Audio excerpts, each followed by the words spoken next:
প্রিয় শিক্ষার্থী ভাই ও বোনেরা, আসসালামু আলাইকুম। আশা করি সকলেই ভালো আছেন। আজকের ভিডিওতে যে ডিভাইসটি নিয়ে আলোচনা করব তার নাম হলো ম্যাগনেটিক কন্ট্রাক্টর, বা সংক্ষেপে আমরা যাকে এমসিও বলে থাকি। এখন প্রশ্ন হলো, এমসি বা ম্যাগনেটিক কন্ট্রাক্টরগুলো কি কি কাজে আমরা এমসি বা ম্যাগনেটিক কন্ট্রাক্টরগুলোকে ব্যবহার করি এবং ম্যাগনেটিক কন্ট্রাক্টরগুলো ব্যবহারের সুবিধা কী। তাহলে চলুন শুরু করি। প্রথমে আমরা জানবো এমসি কি।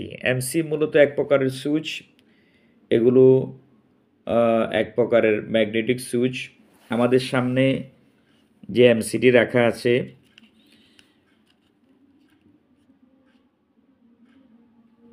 এমসির মধ্যে ভিতরের অংশে একটি কয়েল আছে। কয়েলের দুটি টার্মিনাল পয়েন্ট A1 এবং A2। Supply voltage 220 volt. অর্থাৎ এমসি এর ভিতরের অংশে যে কয়েলটি আছে তাতে 220 ভোল্ট এসি সাপ্লাই দেওয়ার সাথে সাথে এর মধ্যে একটি চৌম্বক ক্ষেত্র তৈরি হয়, যার প্রভাবে এমসি এর টার্মিনাল কন্ট্রাক্টদ্বয় পরস্পরের সাথে সংযুক্ত হয়ে সুইচিং কাজটি সম্পূর্ণ করে। কন্ট্যাক্টবাদগুলো যে এখানে যে টার্মিনালগুলো আছে, উভয় পাশের টার্মিনালেরগুলো পরস্পরের সাথে সংযুক্ত হয় কখন? যখন কয়েলের মধ্যে একটি ম্যাগনেটিক ফিল্ড তৈরি হয়। জি, তাহলে আমরা জানলাম যে এমসি কি এবং এমসি কিভাবে সুইচ হিসেবে কিভাবে এমসিগুলো কাজ করে। এরপরের প্রশ্ন ছিল আমাদের, এমসিগুলো ম্যাগনেটিক কন্ডাক্টরগুলো কোথায় কোথায় ব্যবহার হয়, কী কাজে ব্যবহার হয়। সাধারণত মিল কারখানা এবং ইন্ডাস্ট্রিতে বড় বড় মোটর স্টার্টিং কন্ট্রোল এবং মোটরগুলো রক্ষণের যে সিস্টেমগুলো আছে,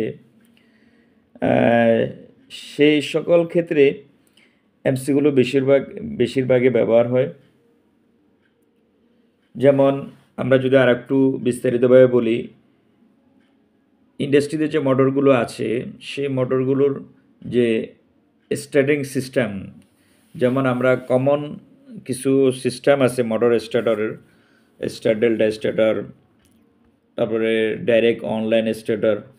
এরপরে মোটরের আমরা যে ঘূর্ণন দিকগুলো যদি চেঞ্জ করতে যাই, যেটাকে রিভার্স ফরওয়ার্ড বলে, রিভার্স ফরওয়ার্ড ডিরেকশনেও আমরা কিন্তু সিস্টেমে কিন্তু আমরা এমসিগুলো ব্যবহার করে থাকি।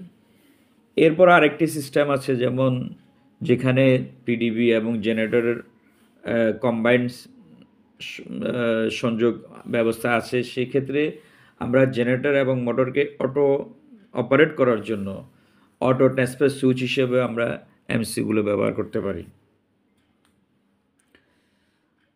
এভাবে আমরা মূলত এই সকল ক্ষেত্রে আরও আছে, ইন্ডাস্ট্রিতে আরও বিভিন্ন অন্যান্য কাজেও এমসিগুলো ব্যবহার হয়। তো মূলত বেশিরভাগ আমরা এই যেগুলো বললাম এই সকল ক্ষেত্রে আমরা বেশিরভাগ ব্যবহার করে থাকি। আমাদের তৃতীয় প্রশ্ন ছিল এমসি ব্যবহারের সুবিধা কী। এমসি ব্যবহারের সবচেয়ে বড় যে সুবিধা তা হলো এমসিগুলোর কারেন্ট বহন করার ক্ষমতাটা বেশি। এই কারণে বড় বড় মোটরগুলো স্টার্টিং সিস্টেমে, তারপরে কন্ট্রোল সিস্টেমে, তারপরে প্রোডাকশন সিস্টেমে আমরা এমসিগুলো ব্যবহার করি। এখন আমরা আপনাদের সাথে এমসির বিভিন্ন দিকগুলো নিয়ে আলোচনা করব।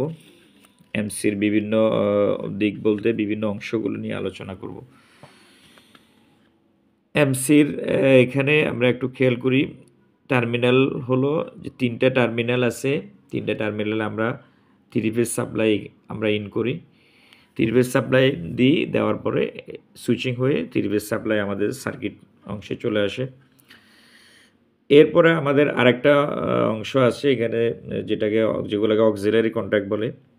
এই যে দুইটা অংশ, নর্মালি ক্লোজ, নর্মালি ওপেন। অর্থাৎ যখন আমাদের এমসিটি অ্যাক্টিভ হয়, সুইচিং মোডে চলে আসে, তখন অক্সিলারি কন্ট্যাক্টগুলো যেগুলো নর্মালি ক্লোজ ছিল সেগুলো ওপেন হয়, আবার যেগুলো নর্মালি ওপেন ছিল সেগুলো ক্লোজ হয়ে যায়।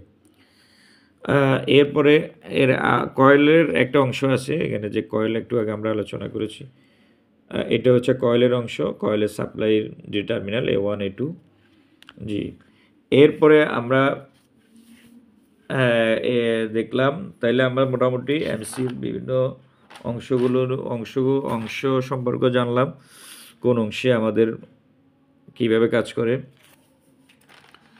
এরপরও যদি আমরা এমসি সম্পর্কে, আমাদের ম্যাগনেটিক কন্ডাক্টর সম্পর্কে আরও বিস্তারিত আমরা যদি জানতে চাই, তাহলে আমার ওয়েবসাইট আছে, ওয়েবসাইটের লিঙ্কটি আপনারা একটু দেখেন। আমার ওয়েবসাইট হচ্ছে engineeringtechtunes.com। সেখানে গেলে এমসির উপরে আরও ভিডিও আছে, এমসি সম্পর্কে আর বিস্তারিত জানতে পারবেন। তো ধন্যবাদ সবাইকে, ভিডিওটি এ পর্যন্ত। সকলে ভালো থাকুন। আসসালামু আলাইকুম।